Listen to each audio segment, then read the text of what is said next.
এখন আমাদেরকে বলা হচ্ছে শুধু এই অবস্থা শুধু আমাদের ছিল না, মানুষের কথা বলতে পারতো না। সরকারের বিরুদ্ধে যারাই বলতো সে সরকার ধরে হইল তাকে কি কারাগারে যেতে হতো। সংসদ সদস্য এই যে গোলাম মোল্লা রনি, সে তো আওয়ামী লীগের কি ছিলেন, এমপি ছিলেন, তাকেও তো সংসদ কোথায় যেতে হয়েছে। তার মানে হচ্ছে সরকারের অপকর্মগুলো যারাই করতো তাদেরকে কি করতে হতো, নির্যাতন নিপীড়নের শিকার হতে হয়েছে।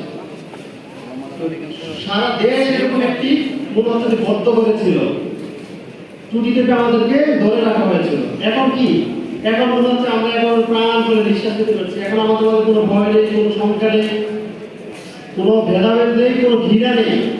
আমরা স্বাধীনভাবে চলতে পারছি, স্বাধীনভাবে কথা বলার আমাদের অধিকার আমরা ফিরে পেয়েছি। এই জন্য আমাদেরকে এখন বলা হচ্ছে কি আমরা স্বাধীন দেশ। সেই স্বাধীন হচ্ছে কত তারিখ? 5ই আগস্ট। হ্যাঁ, ৩৬ জুলাই। ঠিক আছে, অনেকে ৩৬ জুলাই বলে। আমরা স্বাধীনতা অর্জন করেছি, স্বাধীন হয়েছে, কিন্তু আমাদের বিজয়টা এখনো অনেক দূরে।